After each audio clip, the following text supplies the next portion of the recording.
Welcome बच्चों। आज video में हम लोग पढ़ेंगे अवकलन। फलन के की कुछ चीजें आप लोगों ने बहुत अच्छे से समझी है, जैसे आप लोगों ने सतत और सीमा पढ़ी है। उसके बाद आता है अवकलज। तो प्यारे बच्चों, आप लोगों ने पिछली कक्षाओं में दो चीजें आप लोगों ने अच्छे से क्लियर की है। अब हम लोग जानना चाहेंगे कि अवकलज का अर्थ क्या है, इसे अवकलज क्यों कहते हैं, और इंग्लिश में बोलते हैं इसको डिफरेंशिएबिलिटी। तो अवकलज किसी भी फलन का अवकलज निकालने के लिए सबसे पहले एक शर्त तो यही रहेगी कि वो फलन किसी बिंदु पर सतत होना बहुत जरूरी है, यानी कंटिन्यूअस होना बहुत जरूरी है। यानी जैसा कि हम जानते हैं फलन y बराबर एफ एक्स और x बराबर a पर सतत है। सतत का मतलब है कि यदि हम उस फलन का लेखा चित्र यानी ग्राफ खींचते हैं तो वह कहीं टूटता नहीं, ब्रेक नहीं होता, कंटिन्यू रहता है, कहीं उसमें होल नहीं है यानी बीच में कोई गैप नहीं है, डिसकंटिन्यूअस नहीं है, और कहीं भी जंप नहीं होता। तो ऐसी स्थिति में फलन हमारा सतत होता है। और सतत होने के साथ साथ अगर वो अवकलज हमें निकालना पड़े तो हम उसको x बराबर a पर अवकलज कैसे प्राप्त करेंगे, ग्राफ के द्वारा। अवकलज को हम दूसरी भाषा में कह सकते हैं कि ग्राफ जब सतत होता है तो x अक्ष से कितना ढाल बनाता है। ढाल मतलब एंगल, कोण, झुकाव। किसी बिंदु x बराबर a पर उसका जो झुकाव होगा वो हमें ज्ञात करना होगा। मान लीजिए कोई ग्राफ है y बराबर एफ एक्स और x बराबर a, ये बिंदु है। इस पर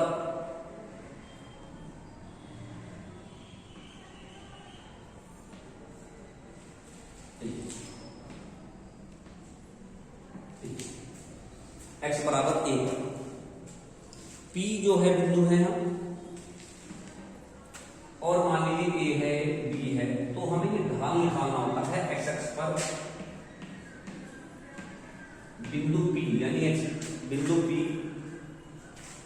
इस ग्राफ बिंदु x बराबर a पर कितना कोण बनाता है, वही उस ग्राफ का अवकलज कहलाता है, डिफरेंशियल कहलाता है। और डिफरेंशियल निकालने का आप लोगों को हमने एक तरीका आपसे अभी से पहले बताया था, जिसमें मैंने बताया था लिमिट निकालना, सतत निकालना, जिसमें लेफ्ट हैंड और राइट हैंड लिमिट निकाली गई थी, जिसमें एल डैश करके हम लोगों ने निकाला है, जिसमें हम लोगों ने कंटिन्यूटी चेक की थी। वही चीज हम लोग यहाँ भी करने वाले हैं। वही भाग अभी मैंने थोड़ी देर पहले भी बताया था कि हम किस तरीके से किसी भी फलन का सतत और अवकलन और सीमा ज्ञात कर सकते हैं। वही सब चीजें आज हम पढ़ने वाले हैं। तो इसके दो मेथड आपके सामने रहेंगे। एक प्रथम सिद्धांत जिसे बोलते हैं, प्रथम सिद्धांत द्वारा अवकलज ज्ञात करना। अगर मैं डेफिनेशन की बात करूं किसी भी फलन जैसे y बराबर एफ एक्स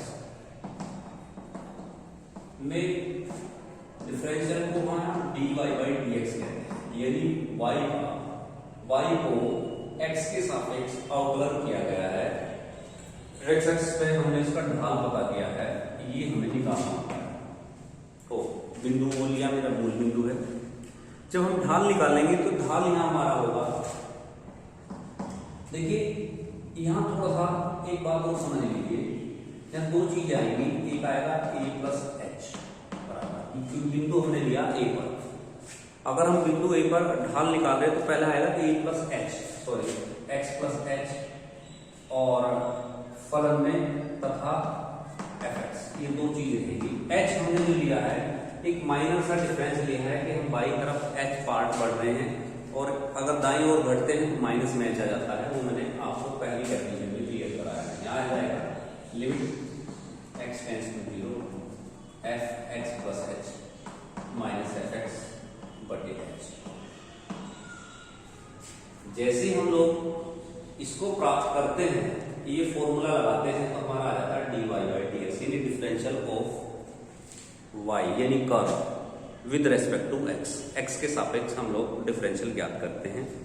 इसका एक उदाहरण भी हम लोग लें तो समझ में आ जाएगा कि हम किस तरीके से हम लोग किस तरीके से अवकलन निकालते हैं।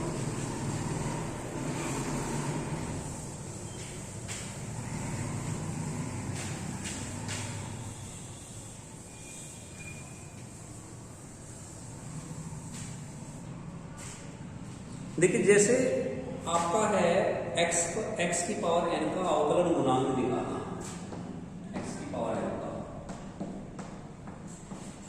अवकलन गुणांक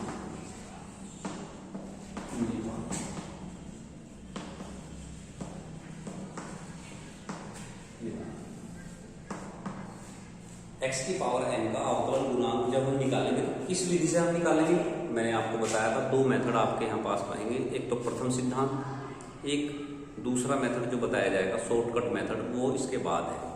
प्रथम सिद्धांत क्या था, किसी भी फलन का अवकलन निकालने का प्रथम सिद्धांत ये रहेगा जो मैं आपको निकालने जा रहा हूँ।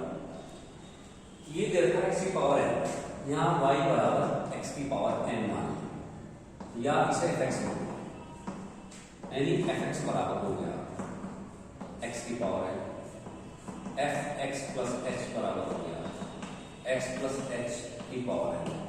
h मैंने ऐड किया है क्योंकि मैं चाहता हूँ y तरफ हम लोग थोड़ा बढ़े, फिर इनका डिफरेंस निकाल लें। डिफरेंस तो अगर y की बात करें, यहाँ आता है dy बाई dx, और ये है limit h tends to 0 fx plus h minus fx बटे h, limit x tends to 0 x plus h की पावर माइनस x की पावर बटे h, limit x tends to 0 है dy by dx, limit x tends to 0, x की power n common लेंगे 1 plus h बटे x की power n minus बटे h। ये तरीका है सवाल को करने का। प्रथम सिद्धांत में हमारा मकसद क्या होता है कि ये h हटे, क्यों? क्योंकि जैसे मैं यहाँ लिमिट की रूल्स बताया आपको, लिमिट का रूल ये है, अगर मैं यहाँ लिमिट खोल देता हूँ तो 0 बटे 0 आ जाता है। 0 बटे 0 अपरिभाषित है, ये मैं सीमा में आपको समझा चुका हूँ, क्योंकि सीमा जब मैं पढ़ा रहा था तो मैंने ये बात क्लियर की थी कि आप कभी भी लिमिट को ऐसे स्थान पर या ऐसी जगह ना खोलिए जहां से उसकी वैल्यू अपरिभाषित है, जिसका हम कोई बात मान ना बता पाए। अब हम लोग लिमिट h टेंड्स टू 0 जब हम इसे खोलेंगे 1 प्लस n x बटे h plus n minus 1 by 2 factorial h बटे x का square plus 2 root infinity minus बटे h, 1 से 1 limit h tends to 0, x की पावर n मैंने कॉमन लिया था पहले, यहाँ हमारे पास है n h बटे x जो बचा है plus n minus 1 by 2 factorial h बटे x का square plus 2 root up to infinity बटे h बटे x कॉमन लिया, limit h tends to 0, x की पावर है h बटे x 1 n माइनस n भी कॉमन ले सकते हैं, चलो n भी कॉमन ले लिया, n आ गया, यहाँ पे 1 plus n minus 1 by 2 factorial h बटे x कॉमन लिया था, एक पावर बच जाएगी आपको इन्फिनिटी बटे h। इस h से h कैंसिल हो जाएगा, जो हमारा मेन वर्क रहेगा इस h को हटाना प्रथम सिद्धांत में। जैसे ही h हटेगा तभी हम लिमिट ओपन करेंगे और हमारा सवाल भी कंप्लीट मान लिया जाएगा।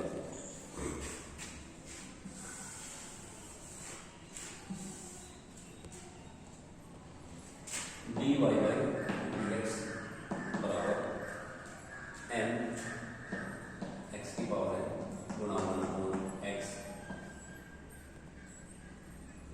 1 plus 0 plus 0 up to infinity, ये कैंसिल हो चुका था, तो हमारे पास आया n इसकी पावर 1 x की पावर n माइनस 1, यानी कहने का मेरा मतलब y क्या था, x की power dy by dx x की पावर है, वो जो डिफरेंशियल आया है स्लोप जिसे बोलते हैं, ढाल जिसे कहते हैं, वो n x की पावर n माइनस 1। तो प्यारे बच्चों, हम लोग प्रथम सिद्धांत से इस तरीके से सभी फलनों को का डिफरेंशियल निकालेंगे। ये हमारा पहला नियम है इसी के आधार पर हम लोग अवकलन ज्ञात किया करते थे।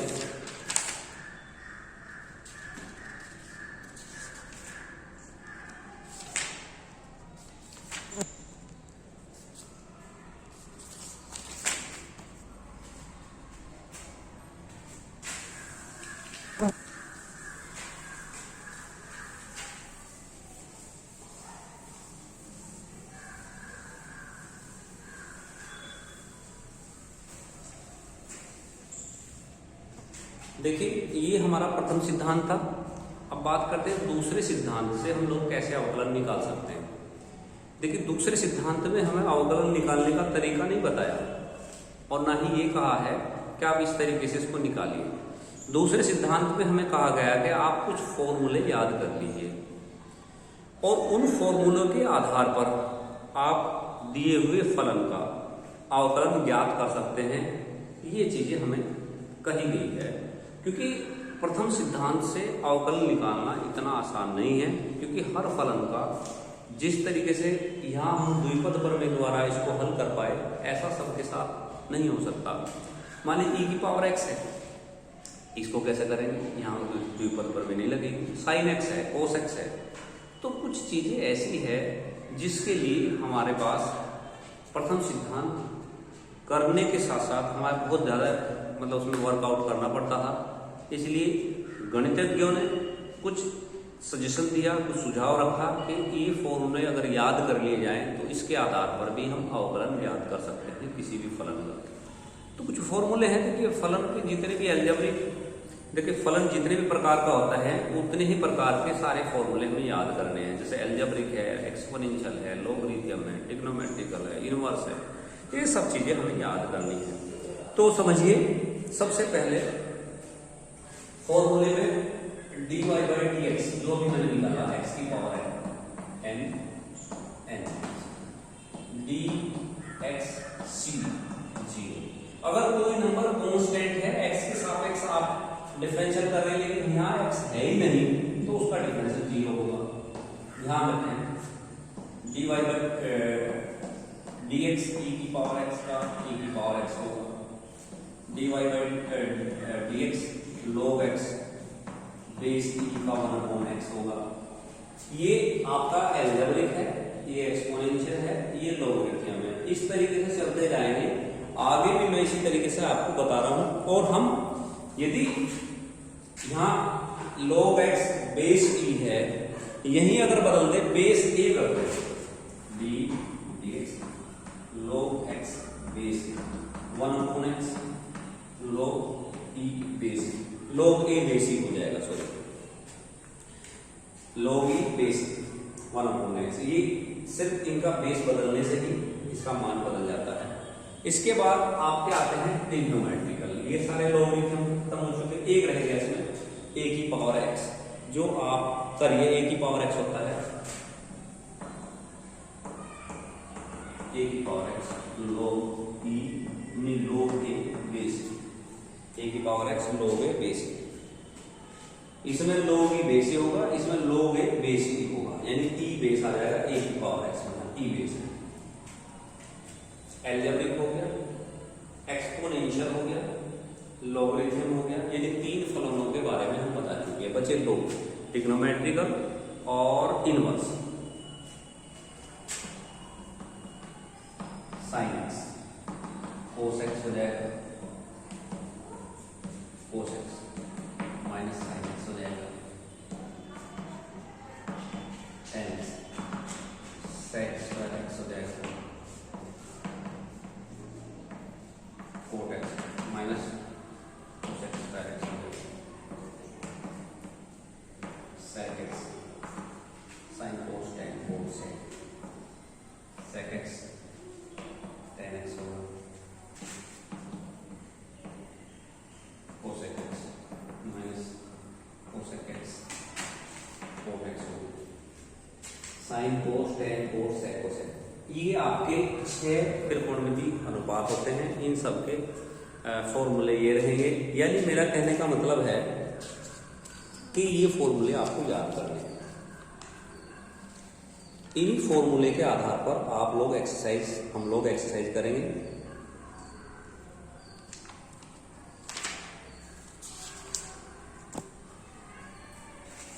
ये सब लोग आप सबसे पहले फ्रंट पेज पे उतार लीजिए, उसके बाद आप एक्सरसाइज करेंगे।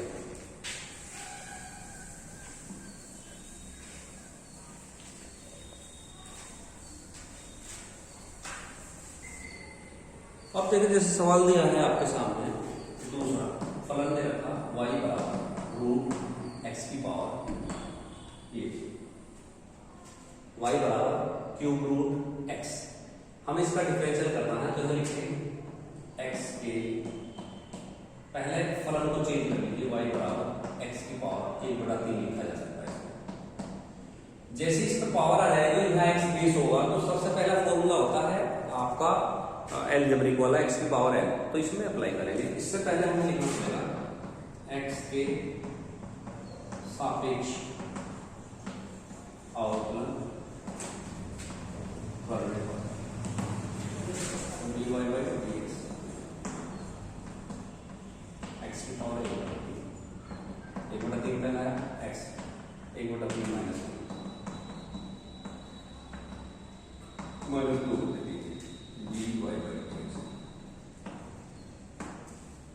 ये आपका दूसरा सिद्धांत है। पहले सिद्धांत की अगर बात करें तो पहले सिद्धांत पे आपको पहले जो सवाल बताया था उस बेस पर आपका बहुत लंबा और सवाल बन जा रहा था, तो ये बातें आपको ध्यान में रखते हुए काम करना है कि द्वितीय सिद्धांत में अगर हमने फॉर्मूले याद कर लिए तो सारे सवाल हम लोग आराम से कर सकते हैं। y बराबर एक्स की पावर 1/3 प्लस एक्स की पावर 1/2, एक सवाल और दे रखा तो differential with respect to x dy by dx। ऐसे केस में आपको इन दोनों का डिफरेंशियल अलग अलग करना पड़ेगा,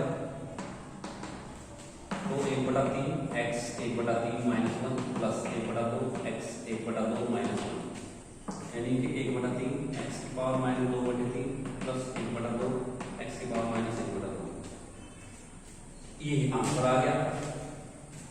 तो इस तरीके से ये सवाल आप लोगों को हल करने में मैं समझता हूँ आप सभी बच्चे जो 12th में हैं सारे बच्चे बहुत आराम से इन सबको करेंगे। पहला जो फंडामेंटल चीजें हैं, अवकलन है, फिर निश्चित अवकलन, मतलब बहुत सारी चीजें आपके सामने आने वाली हैं। टिपिकल क्वेश्चन भी रहेंगे, तो बेसिक्स जो बातें हैं वो बहुत अच्छे से पढ़ें और करें उनको, और उसके बाद आगे बढ़ें तो ज्यादा अच्छा रहता है।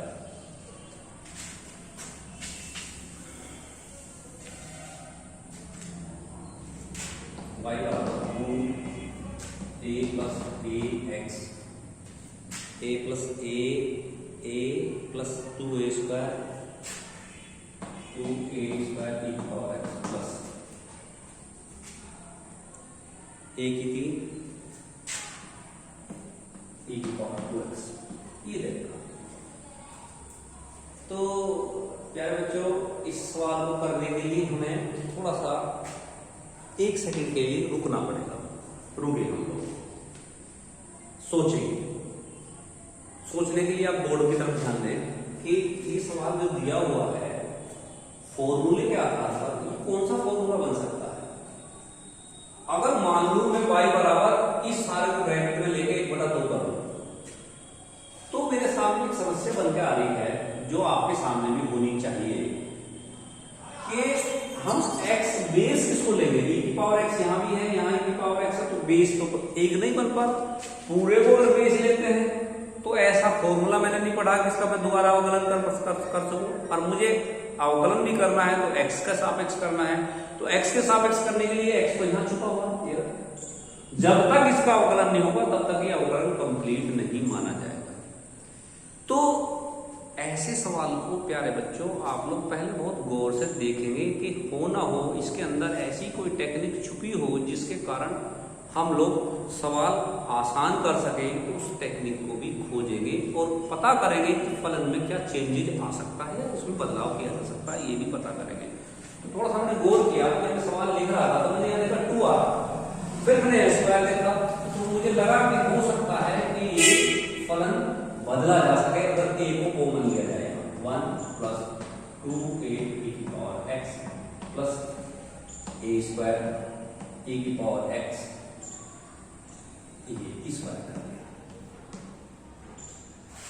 y बराबर under root a 1 plus A E की पावर एक्स का स्क्वायर ए होल स्क्वायर होगा A square plus B square plus 2ab, यानी ये फॉर्मूला होता है ए स्क्वायर ए वन का स्क्वायर 1 ही रहेगा, बी स्क्वायर ये हो गया 2ab, यानी हमारा 1 ए हो गया, बी हो गया ए ई की पावर एक्स। इसके बाद आप इसको रूट ए लिख सकते हैं और बाकी 1 प्लस ए ई की पावर एक्स बाहर हो गया, क्योंकि यहाँ वर्ग था, ये वर्गमूल था, ये बाहर हो चुका वर्गमूल से। अब हमें जिसका डिफरेंशियल करना है प्यारे बच्चों वो ई की पावर एक्स है। अब इसमें अंदर हम घुस सकते हैं। तो इस सवाल को करने के लिए हम लोग क्या कर सकते हैं, पहले समझिए और थोड़ा ठीक कर दूं। रूट ए प्लस ए की पावर एक ये रहा, 1/2 ये रहा, 3/2 या इजीली ए रूट ए ई की पावर एक्स। अब हम एक्स के सापेक्ष अवकलन करेंगे, तो dy by D X root A plus A root A dy by D X E की पावर एक्स। इसकी अवकलन की बात करें तो ये कांस्टेंट है, 0 हो जाएगा।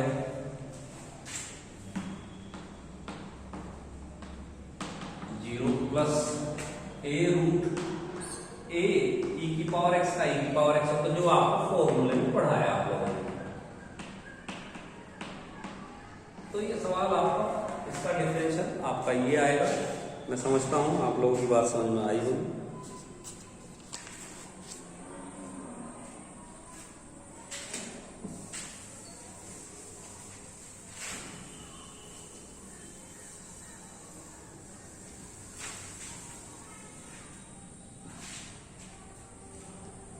y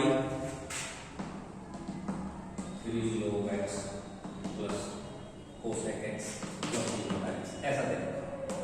सवाल कैसे बना मर्जी है आप लोगों की, ऐसा दिया हुआ है cosec x माइनस और प्लस x की पावर 7, ऐसा differential with respect to x dy by dx, x के सापेक्ष करेंगे 3 log x plus dy by dx cosec x minus dy by dx।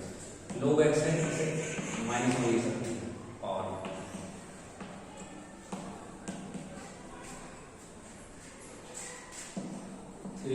log x का डिफरेंस cosec x का जो difference होता है minus cosec x cot x होता है, इसके डिफरेंस में प्लस x माइनस 2 7 x की पावर 6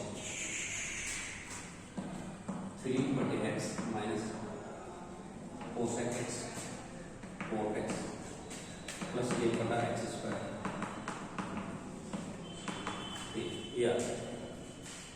ये आपका आ गया differential n d by d. इसका डिफरेंशियल ये आ गया। ये कहने का मतलब मेरा सवाल अगर लंबा भी हो तो घबराएंगे नहीं, क्योंकि सबके अलग अलग अवकलन करने हैं और अवकलन करने से पहले आप लोग उनके फॉर्मूले याद करेंगे कि किस में कौन सा फॉर्मूला लगना है। यहाँ एल्जेब्रिक लगा कि 1/x का हमने पढ़ा नहीं, तो x को ऊपर ले जाकर माइनस कर लिया था। ये x की पावर 7 x की पावर n वाला फॉर्मूला था। ये दो फॉर्मूले आपने पढ़ा है, जिस पर बेस नहीं होगा वो ई बेस पे सवाल रहेगा। तो मेरी समझ से आप लोगों को लगता है कि आप समझ में आ गया होगा, और इस तरीके के सवाल पहली एक्सरसाइज में हैं और करेंगे, और जितना भी क्वेश्चन इसके अंदर होगा वो मैं सब कोशिश करूंगा समझने की। आपको 1 minus cos 2x 1 plus cos 2x, इसका हमें अवकलन निकालना है। तो सबसे पहले अवकलन निकालने से पहले x के सापेक्ष अगर हमें अवकलन करना होता है तो हम ये देखते हैं कि x है कौन। x यहाँ है, जैसे मैं डिफरेंशियल करूंगा तो मैं इसको और इसको अलग अलग डिफरेंशियल कैसे कर पाऊंगा, तो ये हमारे लिए सोचने का विषय बन जाता है। तो फिर वही बात आती है कि हम थोड़ा सोचें और रुक के सोचें कि एक तो वर्गमूल हटे और ये चीजें हट के अगर फलन हमारा आसान हो जाए तो ज्यादा अच्छा रहेगा। यहाँ 1 भी दे रखा है, तो थोड़ी सी क्वांटिटी अप्लाई करेंगे। 1 minus 1 plus 2 sign square x 1 plus 2 cos square x minus 1। ये cos 2 के फॉर्मूले हैं। मेरा मकसद पहले 1 कैंसिल करना था, वो हो भी गया है। 2 से 2 कैंसिल हो गए, sine square x cos square x y बराबर ये tan स्क्वायर हो जाएगा यानी tan x हो गया। यानी ये सवाल आपका यहाँ से चेंज हो गया, यहाँ आ गया। अब डिफरेंशियल है अगर हम इसका करते हैं तो very simple dy by dx tan x का जो डिफरेंशियल होता है वो होता है sec स्क्वायर x। तो मेरा कहने का मतलब ये है कि आपके सामने अगर कोई फलन इस तरीके से दिया हो जिसका आप डायरेक्ट फॉर्मूला ना जानते हो और इस तरीके की दुविधा हो, तो सबसे पहले आप लोग हर एंगल पर चेक करेंगे और चेक करने के बाद ये देखेंगे कि मैं इसमें क्या कर सकता हूँ। कुछ सवाल आने वाले एक्सरसाइज में ऐसे भी आएंगे कि इस तरीके से भी सवाल नहीं हो पाएंगे। तब बहुत सारी चीजें हैं आगे बताई जाने वाली। अभी तो सिंपल क्वेश्चन बताए जा रहे हैं कि आप फॉर्मूले के आधार पर सवालों को कैसे कर सकते हैं। इसके बाद बहुत सारी चीजें इस एक्सरसाइज में आने वाली हैं, वो हम लोग स्टेप बाय स्टेप आप लोगों को क्लियर कराएंगे। तो कहने का मेरा मतलब है आपको समझ आया होगा, कोशिश भी की जा रही है आपको समझ आए। जैसे सवाल है y बराबर 4 3x square plus x sine x बटे x, एक क्वेश्चन दिया हुआ है, इसका डिफरेंशियल करना है। तो मैंने बटे वाले भाग के लिए यहाँ भी कहा था कि मैं यहाँ x है यहाँ भी x है, मैं डायरेक्ट नहीं कर सकता। तो ऐसी स्थिति में मैं x से डिवाइड करता हूँ 4/x 3x square by x sine x 4/x 3x sine x, ये आ गया dy बाई dx।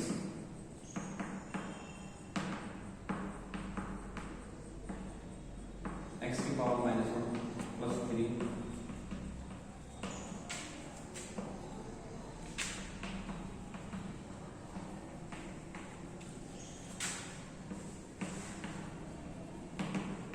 4x की पावर -3 4x।